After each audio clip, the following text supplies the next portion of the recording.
Hello my dear students, तो कैसे आप सब लोग। और आज हम कवर करने जा रहे हैं NCERT book class 5th English का चैप्टर नंबर 2, यानी क्लास 5th की इंग्लिश मेरी गोल्ड का चैप्टर नंबर 2 है, फ्लाइंग टुगेदर। तो चलिए शुरुआत करते हैं आज की इस स्टोरी को। इस चैप्टर को समझने की हम कोशिश करेंगे। हर एक वर्ड को भी हम इंग्लिश से हिंदी में ट्रांसलेट करने की कोशिश करेंगे, हर वर्ड को समझने की कोशिश करेंगे। साथ साथ इस स्टोरी के माध्यम से जितने भी डिफिकल्ट वर्ड्स रहेंगे सभी को हम लास्ट में डेलिबरेटली सेंटेंस के थ्रू भी समझने की कोशिश करेंगे। तो बहुत ही शानदार चैप्टर होने वाला है, बहुत ही मज़ा आने वाले हैं, है ना। तो आप हाथ बांध करके कस करके बैठ जाइए, पेन को भी अपने साथ में रखिए, जो भी डिफिकल्ट वर्ड्स लगे आप उसको नोट करते हुए चलिएगा, ठीक है। तो चलिए, तो हमारी स्टोरी इस तरीके से शुरुआत होती है। सबसे पहले इसमें दे रखा हुआ है हेडलाइंस, और पक्षियों के बारे में है। पक्षी जो रहते हैं वो किस तरीके से जाल में फंस जाते हैं और किस तरीके से शिकारी के चंगुल से निकलते हैं, इस प्रकार से स्टोरी होने वाली है, ठीक है। और आज का जो हमारा चैप्टर है फ्लाइंग टुगेदर, चैप्टर नंबर 2 इसका नाम है ना, फ्लाइंग टुगेदर। और जो हमारी हेडलाइन से दे रखी है वो इस प्रकार है इसमें, what are some of the things, है ना, यानी कि वो कौन कौन सी ऐसी वस्तुएं हैं, है ना, या कौन कौन से ऐसे काम हैं your parents and teachers tell you to do on time, यानी कि ऐसे ऐसे कौन से काम हैं, ऐसे ऐसे कौन से क्रियाकलाप है जो आपके पेरेंट्स और आपके टीचर्स हैं वो आपको टाइम पर करने के लिए बोलते हैं। हो सकता है उनमें से कुछ ये हो सकता है, get up in the morning, हो सकता है आपके टीचर्स या पेरेंट्स आपसे ये बोलते हो कि सुबह मॉर्निंग में उठना चाहिए, है ना। डू द होमवर्क, यानी कि होमवर्क करना चाहिए। और पैक यूर स्कूल बैग, यानी कि स्कूल बैग को आपको पैक करना चाहिए, ठीक है। इस प्रकार का आपका काम हो सकता है। और आगे भी इसमें बताया गया है व्हाट हैपेंड, यानी कि क्या होता था when you didn't do as they asked you to do, यानी कि जब आप अपना काम नहीं करते थे, है ना। और जैसे पेरेंट्स ने आपसे बोला है या टीचर्स ने आपसे बोला है कि आपको ये काम करना है, ये काम नहीं करना है, ठीक है, और आप ऐसा काम नहीं करते थे, तो आपके सामने क्या होता था या कौन कौन सी ऐसी आपके सामने घटनाएं होती थी, ठीक है। चलिए, स्टोरी की शुरुआत हमारी इस प्रकार से होती है। Deep in a forest stood a very tall tree, ठीक है। डीप का मतलब होता है गहरा, और यहाँ पर डीप का मतलब होता है घना। इन ए फॉरेस्ट यानी कि जंगल में, स्टूड मीन्स खड़ा था या था, अ वेरी टॉल ट्री यानी कि एक बहुत बड़ा ट्री था, कहाँ पर, जंगल में, ठीक है, या खड़ा था, ठीक है। इस तरीके से अपन बात कर सकते हैं, गहरे घने जंगल में बहुत बड़ा ट्री था, ठीक है। It's leafy branches spread out like strong arms, है ना। अब ध्यान सुनना इसमें, इट्स लीफी, लीफी मीन्स क्या होता है, पत्तियों वाली, है ना। ब्रांचेस मीन्स शाखाएं, स्प्रेड आउट मीन्स फैली हुई थी, like strong arms, strong means arm से होता है मजबूत भुजाओं की तरह, यानी कि इसकी जो ब्रांचेस थी, है ना, पत्तियों वाली ब्रांचेस थी, पत्तियों वाली जो शाखाएं थी वो मोटे मोटे हाथों की तरह, मजबूत हाथों की तरह फैली हुई थी, ठीक है। 5 इंपॉर्टेंस की बात हो रही है यहाँ पर। द ट्री, ट्री यानी जो ट्री था, वाज यानी था, होम यानी कि घर था, ऑफ ए फ्लॉक, फ्लॉक में झुंड, ऑफ वाइल्ड गीज, वाइल्ड गीज में तो जंगली हंस, है ना। यानी कि जो ट्री था, ये जो ट्री था, this tree was the home of a flock of wild geese, यानी कि जो ट्री था ये बहुत सारे, है ना, जंगली जो हंस होते हैं उनके झुंड का घर था, ठीक है। आगे देखते हैं। दे फेल्ट, दे फेल्ट उन्हें महसूस होता था, सेफ, सेफ मीन्स सुरक्षित महसूस होता था, देर यानी कि वहाँ पर, यानी कि वो जगह थी वहाँ पर उनको एकदम बिल्कुल सेफ महसूस होता था। क्लियर, आगे देखते हैं। नेक्स्ट है ना, वन ऑफ द गीज, यानी कि उनमें से एक जो गीज था, उनमें से एक जो हंस था, वाज ए वाइज, वह बहुत ज़्यादा बुद्धिमान था, ओल्ड बर्ड, और क्या था वहाँ, ओल्ड बर्ड था और पुराना पक्षी था, ठीक है। ही नोटिस्ड, उसने ध्यान दिया, ए स्मॉल, स्मॉल मीन्स छोटा, है ना। क्रीपर, क्रीपर मीन्स क्या होता है, लता या बेल जो पेड़ के आसपास होती है ना। At the foot, foot means होता है नीचे की ओर, जड़ की ओर, of the tree, tree means होता है पेड़ के, ठीक है। तो आपने इसमें यहाँ ध्यान दिया कि one of the geese was wise old bird, यानी कि उसमें से जितने भी हंस थे उसमें से एक बहुत ज़्यादा बुद्धिमान और बहुत ज़्यादा, है ना, पुराना पक्षी था या बुजुर्ग पक्षी था। ही नोटिस्ड, उसने ध्यान दिया कि small creeper eight the foot of the tree, उसने ध्यान दिया कि पेड़ के निचले हिस्से में, निचले के तनों पर क्या है, एक जड़ है जो क्या है, एक तरह की तना है ना, क्रीपर है, ठीक है, क्रीपर है। तो ही स्पोक, वहाँ बोलता है, to the other birds about it, तो क्या होता है कि वहाँ दूसरे जो पक्षी थे उनसे इसके बारे में बोलता है। क्या बोलता है, वो बोलता है, डू यू सी, क्या तुम्हें दिखाई देता है, दैट क्रीपर, दैट क्रीपर यानी कि जो नीचे लता है, जो नीचे बेल है, वो तुम्हें दिखाई पड़ता है या तुम्हें दिखाई देता है, ठीक है। आगे देखते हैं। ही सेड टू देम, वह उनसे बोलता है, ठीक है, किनसे बोलता है, दूसरे पक्षियों से बोलता है। लेट अस डिस्ट्रॉय इट, आओ इसे हम खत्म कर देते हैं, आओ इसे हम खत्म कर दें, है ना। Why must we destroy it asked the geese in surprise. अब क्या होता है कि वह बोलते हैं कि आओ इसको ख़त्म कर देते हैं, तो दूसरे पक्षी होते हैं वो बोलते हैं why must we destroy it asked the geese in the surprise. दूसरे पक्षी होते हैं वो सरप्राइज में बोलते हैं कि हम इसे डिस्ट्रॉय क्यों करें, ठीक है। इट इज़ सो स्मॉल, ये बहुत छोटा है। What harm can it do, और ये बहुत छोटा है, और what harm can it do, ये हमें किस प्रकार से नुकसान पहुंचा सकता है, यानी कि इसको नुकसान पहुंचाने के हमके तो कोई ऐसी बंदिश है नहीं, है ना। My friends replied the vice old bird. अब क्या होता है कि जो बुजुर्ग पक्षी होता है वो बोलता है मेरे दोस्तों, है ना, that little creeper will soon grow, है ना, यानी कि जो छोटी सी जो बेल है ये बहुत जल्दी क्या हो जाएगी, बढ़ जाएगी, बहुत जल्दी बढ़ जाएगी। एज यानी जैसे ही it creeps up this tree, यानी जैसे ही यहाँ पेड़ के ऊपर बढ़ेगी या पेड़ के ऊपर चढ़ेगी, क्रीप मीन्स चढ़ना, it will become thick and strong, है ना, तो क्या होगी यहाँ बहुत ज़्यादा मोटी और मजबूत हो जाएगी। तो क्या बोलता है, as it creeps up this tree, जैसे ही यहाँ पेड़ के ऊपर चढ़ेगी, है ना, it will become thick and strong, वो बहुत ज़्यादा मोटी और स्ट्रॉन्ग हो जाएगी, ठीक है। व्हाट ऑफ दैट, है ना, तो उससे क्या, आस्क्ड द गीज, जो दूसरे गीज होते हैं, दूसरे जो पक्षी होते हैं, दूसरे जो हंस होते हैं, वो बोलते हैं कि इससे क्या, है ना। व्हाट हार्म, यानी किस प्रकार का जो हार्म है, हार्म से जो नुकसान है, कैन ए क्रीपर, क्रीपर में जो लता होती है, डू अस, यानी किस प्रकार का ऐसा नुकसान है जो एक क्रीपर होती है, एक लता होती है, वो हमको पहुंचा सकती है ना। डोंट यू सी, क्या तुम्हें दिखाई नहीं देता। रिप्लाइड द वाइज बर्ड यानी जो बुद्धिमान पक्षी होता है वो बोलता है क्या तुम्हें दिखाई नहीं देता, है ना। डोंट यू सी, क्या तुम्हें दिखाई नहीं देता, है ना। विद द हेल्प ऑफ, है ना, विद द हेल्प ऑफ का मतलब की मदद से, दैट क्रीपर, यानी कि इस क्रीपर की वजह से, इस लता की मदद से, है ना, इट विल बी पॉसिबल, या बहुत ज़्यादा पॉसिबल हो जाएगा फॉर समवन, यानी किसी व्यक्ति के लिए, टू क्लाइंब, यानी कि चढ़ना, दिस ट्री, यानी कि इस ट्री पर, ठीक है। तो वह बोलता है कि यह बहुत आपको दिखाई नहीं देता कि इस ट्री की, इस क्रीपर की मदद से, इस लता की मदद से, it will be possible for someone to climb this tree, यानी कि इस ट्री पर चढ़ना किसी व्यक्ति के लिए बहुत ज़्यादा आसान हो जाएगा, संभव हो जाएगा, है ना। आगे देखो, अ हंटर, यानी कि एक शिकारी, कैन कम अप, यानी कि एक शिकारी भी आ सकता है, एंड किल अस, और हमें मार सकता है। वहाँ क्या बोल रहा है कि इस बेला की वजह से किसी व्यक्ति को ऊपर आना आसान हो जाएगा। और वहाँ आगे क्या बोलते हैं, वाइस जो पक्षी होता है, ए हंटर कैन कम अप, यानी कि हंटर जो होता है, शिकारी होता है, वहाँ पे ऊपर आ सकता है और हमें मार सकता है, ठीक है। अब इसमें चैप्टर के माध्यम से कुछ डिस्क्लेमर टाइप दे रखे थे, कुछ इन्फॉर्मेशन दे रखी हुई थी, तो इसको हम लोग को थोड़ा सा पढ़ना पड़ेगा। देखते हैं क्या दे रखा हुआ है। यदि आपके पास में बुक है तो बुक खोल करके आप इसको देख सकते हैं, ठीक है। इसमें दे रखा है, trees and plants are to be conserved, यानी कि ट्रीज होते हैं और पौधे होते हैं, उनका क्या किया जाना चाहिए, उनको संरक्षित किया जाना चाहिए, उनको संरक्षित करना होता है।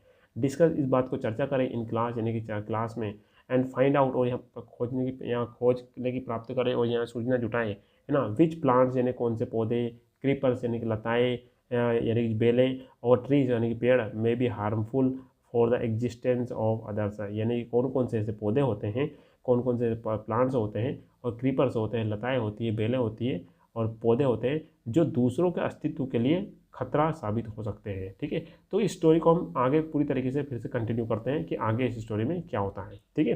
खैर ये इस तरह का आप इसको डिस्क्लेमर समझ सकते हैं। चलिए, तो आगे क्या होता है, well there is no hurry, है ना, दे रिप्लाइड, है ना। अब दूसरे जितने भी पक्षी होते हैं वो बोलते हैं कि जल्दी किसी बात की जल्दी नहीं है, well there is no hurry, किसी बात की कोई जल्दी नहीं है ना। The creeper is very small, यानी कि जो लता है वो बहुत ज़्यादा क्या है, बहुत ज़्यादा छोटी है। It would be a PT, यह बहुत ज़्यादा दुर्भाग्य होगा, टू डिस्ट्रॉय इट, यानी कि जो बेल है, जो पेड़ के ऊपर चढ़ रही है, इसको नष्ट करना बहुत ज़्यादा दुर्भाग्य होगा। नाउ यानी कि अभी, है ना। Destroy the creeper while it is still young, है ना। अब क्या होता है कि आगे जो दूसरा पक्षी होता है, यानी कि जो वाइस पक्षी होता है, बुद्धिमान पक्षी होता है, ओल्ड पक्षी होता है, वो बोलता है destroy the creeper while it is still young, यानी कि जो लता है इसको अभी कभी ख़त्म कर दो जब तक यहाँ पूरी तरीके से यंग है या कोमल है ना। द ओल्ड बर्ड एडवाइज्ड, यानी कि जो ओल्ड बर्ड होता है, बुद्धिमान पक्षी होता है, वो सभी को एडवाइस देता है, ठीक है। नाउ इट इज़ टेंडर, वो और क्या क्या बोलता है, जो बुद्धिमान पक्षी होता है वो बोलता है कि नाउ इट इज़ टेंडर, यहाँ तो अभी टेंडर है, and you can cut it easily, और तुम इसे जो लता है यानी कि जो बेल है इसको तुम आसानी से काट सकते हो।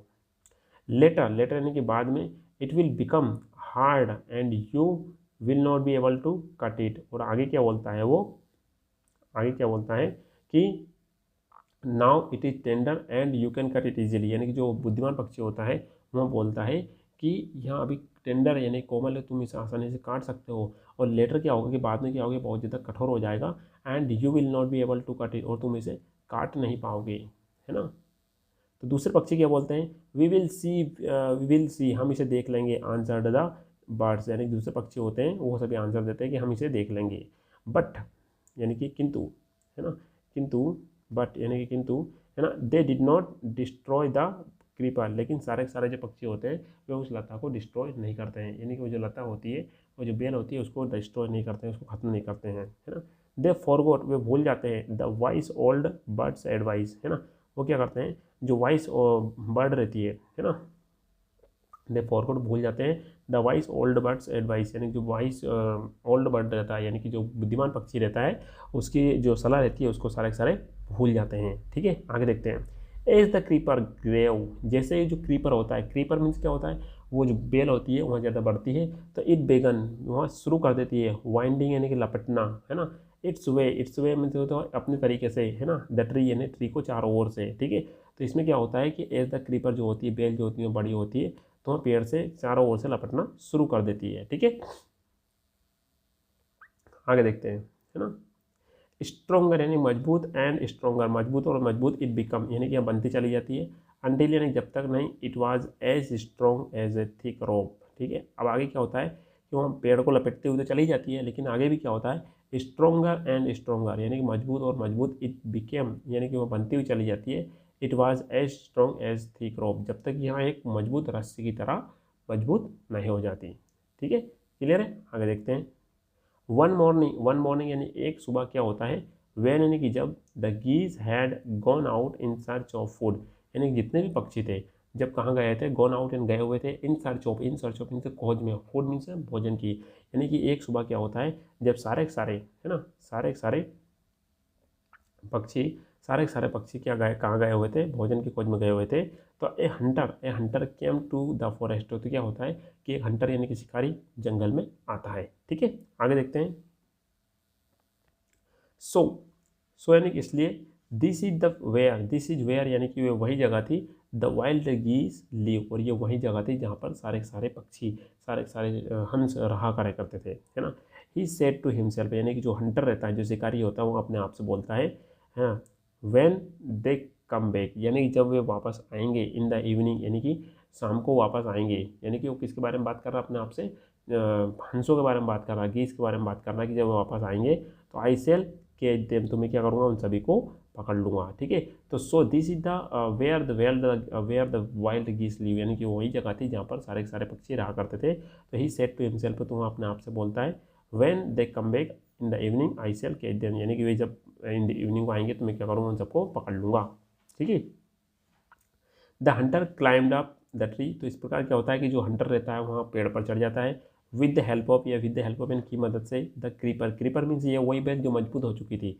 ठीक है, तो क्या होता है कि जो हंटर रहता है वहाँ पेड़ पर चढ़ जाता है, with the help of creeper, with the help of creeper मतलब उस बेल की मदद से वहाँ पेड़ पर चढ़ जाता है। ठीक है, आगे देखते हैं। ही गोट टू द टॉप, वहाँ टॉप पर पहुँच जाता है, टॉप मीन्स बहुत ज़्यादा ऊंचाई पर पहुँच जाता है, एंड स्प्रीड, और वह फैला देता है हिज नेट यानी कि अपनी जाल को, देयर यानी कि वहाँ पर। ठीक है, तो he got to the top, वहाँ टॉप पर पहुँच जाता है, and spread his net there, और वहाँ पर जाकर अपने जाल को फैला देता है। ठीक है, देन यानी कि तब, यानी तब या फिर, ही क्लाइम डाउन, उसके बाद में वो नीचे उतर जाता है, एंड वेंट अवे, और उसके बाद में वहाँ चला जाता है। ठीक है, इन द इवनिंग मीन्स क्या होता है, शाम को, द गीज एंड सारे हंस रिटर्न मीन्स वापस आते हैं, होम यानी कि घर पर, है ना। दे डिड नॉट नोटिस, उनको ध्यान नहीं होता है, द नेट यानी कि नेट के बारे में। ठीक है, तब इसको फिर से ट्रांसलेट करने की कोशिश करता हूँ।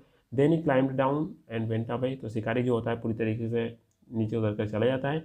इन द इवनिंग यानी कि शाम की टाइम, द गीज रिटर्न होम, यानी कि जो गीज होते हैं, हंस होते हैं, वे घर पर आते हैं। They did not notice the net, वो नेट जो होती है, जाल जो होती है, उसको नोटिस नहीं करते हैं। ठीक है, ध्यान नहीं देते हैं। As they flew into the tree, यानी कि जितने भी जो पक्षी होते हैं वे पेड़ के अंदर जाते हैं, तो दे वर ट्रैप्ड, तो वे क्या हो जाते हैं, वे सारे के सारे उसमें फंस जाते हैं। दे स्ट्रगल यानी कि वे संघर्ष करते हैं, हार्ड यानी कि कठिन, टू गेट यानी out, to get out means बाहर निकलने के लिए, बट कुड नॉट, लेकिन वे उससे बाहर नहीं आते हैं। ठीक है, तो इसको हम हाईलाइट करके समझने की कोशिश करते हैं। As they flew into the tree, जैसे जैसे सारे पक्षी ट्री के अंदर जाते हैं, ट्री के ऊपर बैठने के लिए जाते हैं, घर पर जाते हैं, तो दे वर ट्रैप्ड, तो वे सारे सारे फंस चुके होते हैं। They struggled hard to get out but could not, लेकिन वे बाहर निकलने के लिए बहुत कठिन प्रयास करते हैं, संघर्ष करते हैं, लेकिन वे उससे बाहर नहीं निकल पाते हैं। ठीक है, आगे देखते हैं। हेल्प हेल्प, मदद करो मदद करो, क्राइड द गीस, यानी कि जो जितने भी गीस होते हैं, जितने भी हंस होते हैं, चिल्लाने के लिए मदद करते हैं, यानी मदद करने के लिए चिल्लाते हैं। वी आर काट, हम फंस चुके हैं, हमें पकड़ा जा चुका है। इन द हंटर्स नेट यानी कि जो हंटर्स आया था, शिकारी आया था, उसकी जाल में हमको पकड़ा जा चुका है। कौन बोलते हैं? गीस के गीस सब चिल्लाते हैं। Oh what shall we do, है ना, अब हमें क्या करें, अब हम क्या करें। ठीक है, डोंट मेक ए फ्यूज, ये कौन बोलता है ना, डोंट मेक ए फ्यूज, शोर ना करो, फ्यूज मीन्स होता है शोर, शोर ना करो, है ना। नाउ यानी कि अब, said the vice old bird, अब जो पुराना पक्षी था, जो बुजुर्ग पक्षी था, जो बुद्धिमान पक्षी था, वो क्या बोलता है? Don't make a fuse now said the vice old bird, यानी कि अब चिल्ला चोट करने की ज़रूरत नहीं है आपको, है ना, आवाज़ करने की, शोर करने की ज़रूरत नहीं है। लॉन्ग एगो यानी कि बहुत पहले, है ना। आई टोल्ड यू, मैं तुम्हें बताया था, टू डिस्ट्रॉय यानी कि बर्बाद करने के लिए, नष्ट करने के लिए, द क्रीपर, क्रीपर मीन्स जो बेल जो पेड़ के चारों ओर लपट रही है, जिसके माध्यम से चढ़ करके भी शिकारी ऊपर आया था। ठीक है, उसको नष्ट करने के लिए मैं तुमसे बोला था, बट यू डिड नॉट, लेकिन तुमने उस पर ध्यान नहीं दिया। ठीक है, तो यहाँ पर जो बुद्धिमान पक्षी होता है उनसे बोलता है कि लॉन्ग एगो, है ना, I told you to destroy the creeper, मैंने तुमसे जो क्रीपर थी यानी जो बेल थी उसको नष्ट करने के लिए बोला था, बट यू डिड नॉट, लेकिन तुमने उस पर ध्यान नहीं दिया, है ना। अब क्या होता है? नाउ यू सी, अब तुम इसे देख सकते हो, व्हाट हैज़ हैपेंड, यानी कि क्या हो गया है। ठीक है, अब तुम देख सकते हो कि अब क्या हो चुका है। टुमारो यानी कल, मॉर्निंग, टुमारो यानी कल सुबह को, है ना। The Hunter will come back, जो हंटर है यानी कि शिकारी है वो वापस आएगा, एंड किल अस ऑल, और हम सभी को मार देगा। ठीक है, क्लियर है, इतना समझ में आया कि आप देखो चूँकि तुम समझ सकते हो कि क्या हो चुका है। जो टुमारो यानी कल के रोज, मॉर्निंग कल सुबह को, हंटर वो वापस आएगा और हम सभी को मार डालेगा। ठीक है आगे देखते हैं, है ना। We were foolish wept the birds, है ना। वी आर सॉरी, है ना। अब जो पक्षी थे वो क्या बोलते हैं कि हम सब मूर्ख लोग थे, है ना, हम सब क्या थे, हम सब मूर्ख थे। और वे रोते हैं, वेप्ट मीन्स रोना, विप्ट से कन्फर्म क्या होती है? वेप्ट, हम सब वेप्ट यानी सारे सारे पक्षी रोते हैं, है ना। वी आर वेरी सॉरी, हमें बहुत इस बात का बहुत दुख है। We did not listen to you, हमने तुम्हारी बात को नहीं सुना। ठीक है, क्या बोलते हैं कि हमने तुम्हारी बात को नहीं सुना, we did not listen to you, है ना। प्लीज़ टेल अस, क्या आप कृपया करके हमें बताइए, व्हाट टू डू, यानी कि हम क्या करें। Please tell us what to do, है ना, कृपया करके हम बताइए कि हम क्या करें। देन यानी कि तब, है ना।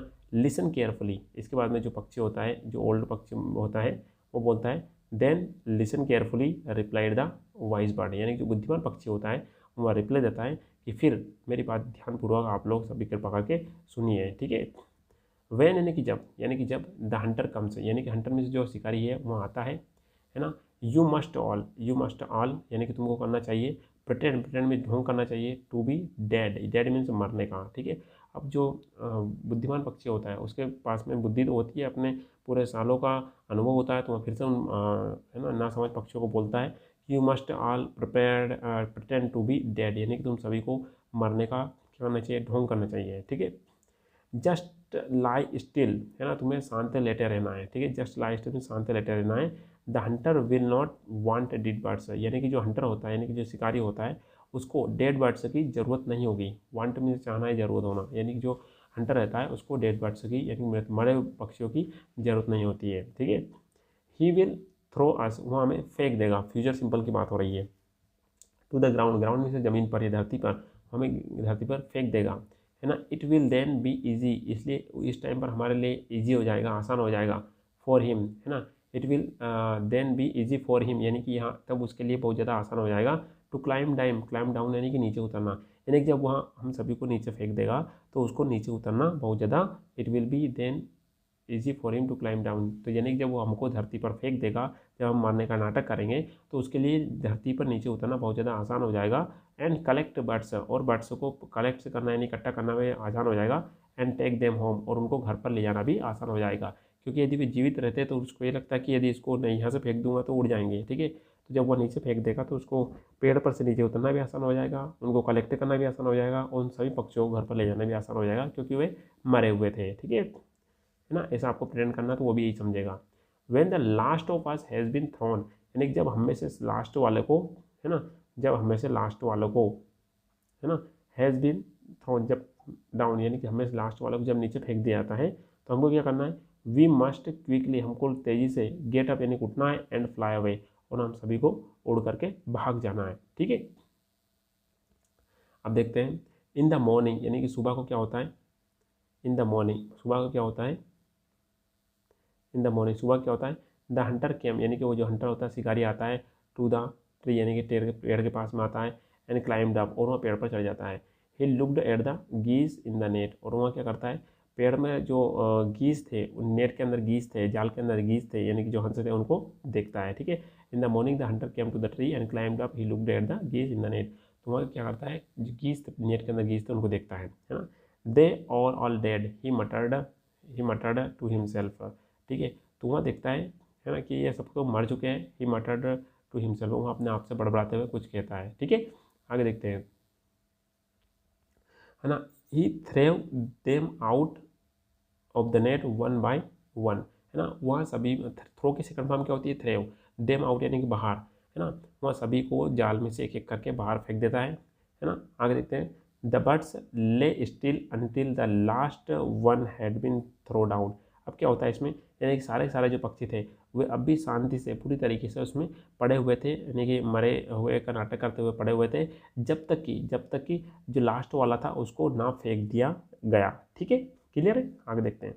देन यानी कि फिर, all at once they got up, all यानी कि सभी, एट वंस यानी कि तुरंत, है ना, गोट अप मीन्स उड़ जाते हैं, फ्लेप्ड मीन्स फड़फड़ाते हैं, दे आर विंग्स है अपने पंखों को। इसके बाद में क्या होता है, इसके बाद में then all at once got up, है ना, they got up means past simple की फर्स्ट सेकंड फॉर्म का यूज़ हो रहा है, फिर फर्स्ट फॉर्म क्या होती है इसकी, गेट अप होती है, तो ये सभी सभी अचानक से उड़ जाते हैं और अपने जो पंख होते हैं उसको फड़फड़ाते हैं, एंड फ्लेव अवे, एंड फ्लेव अवे, और वहाँ से उड़ जाते हैं। ठीक है, द हंटर यानी कि हंटर जो होता है वाज टेकन बाय सरप्राइज, वो बहुत ज़्यादा सरप्राइज हो जाता है, सरप्राइज मीन्स होता है ना, चकित हो जाता है, टेकन बाय सरप्राइज मीन्स होता है चकित हो जाना, है ना, भ्रमित हो जाना, कन्फ्यूज हो जाना, है ना।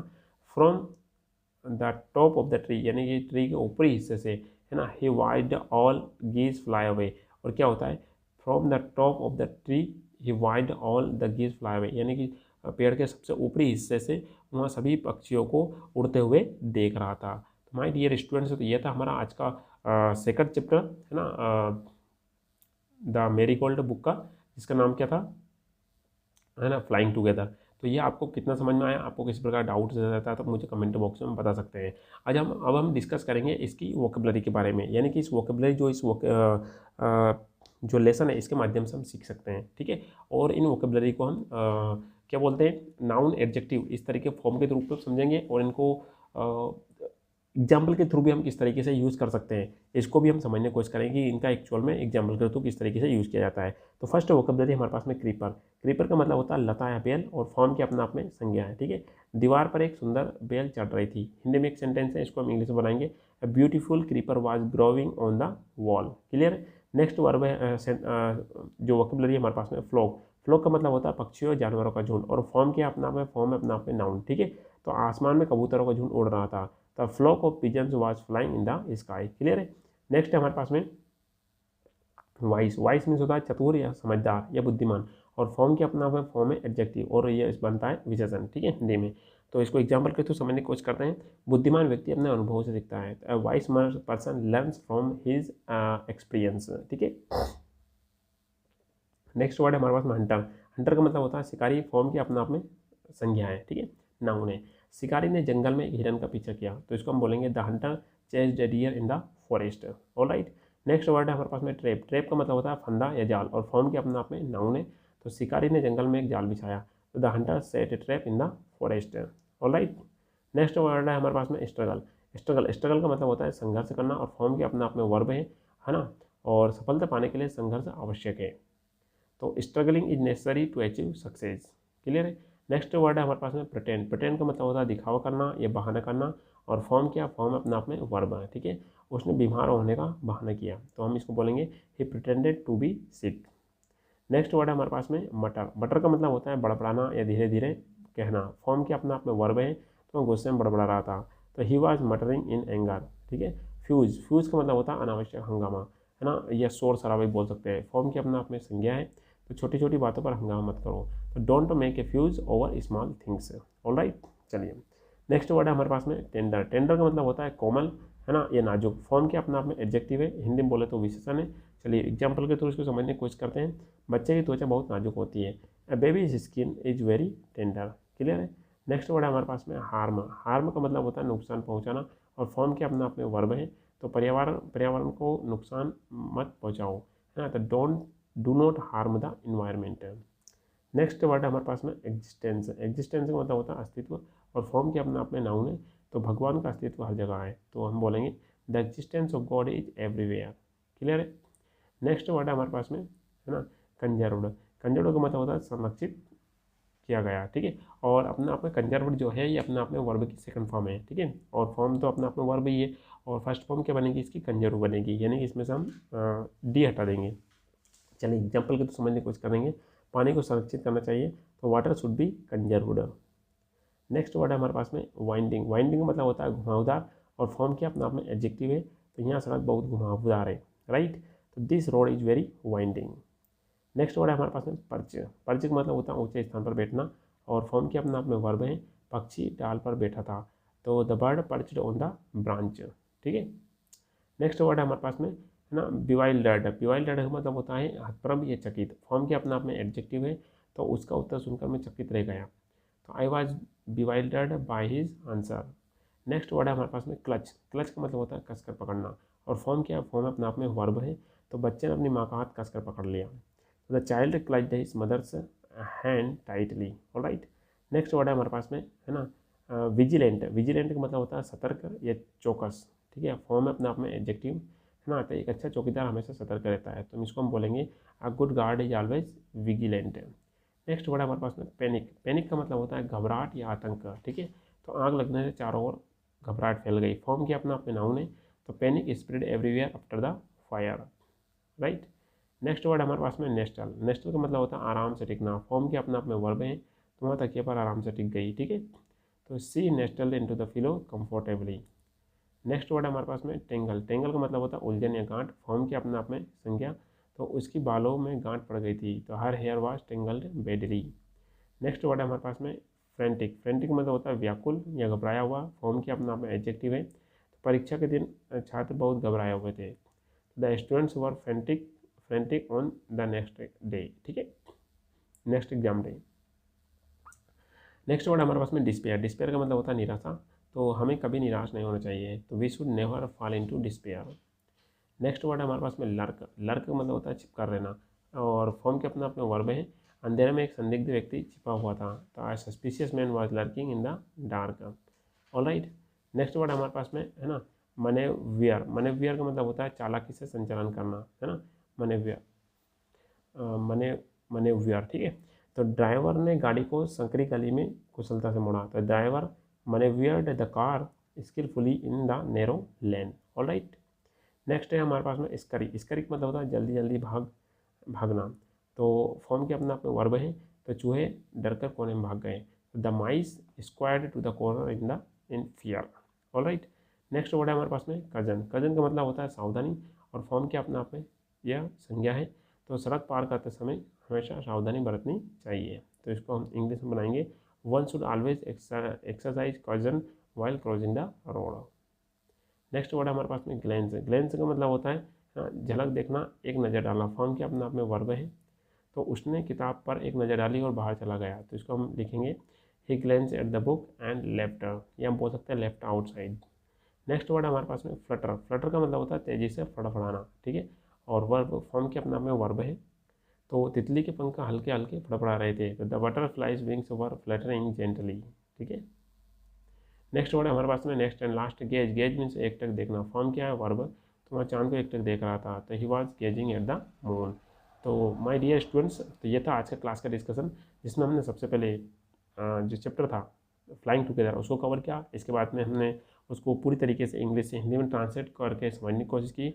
इसके साथ साथ हमने जितने भी डिफ़िकल्ट वर्ड्स थे उनको हमने समझने की कोशिश की कि उनको किस तरीके से एग्जाम्पल के थ्रू समझा जा सकता है। तो ये था हमारा क्लास का सेकंड चैप्टर, जिसमें हमने पूरी तरीके से इसको कवर करने की कोशिश की। माय डियर स्टूडेंट्स, मिलते हैं एक नए वीडियो में चैप्टर नंबर 3 के साथ। Till then have a nice day.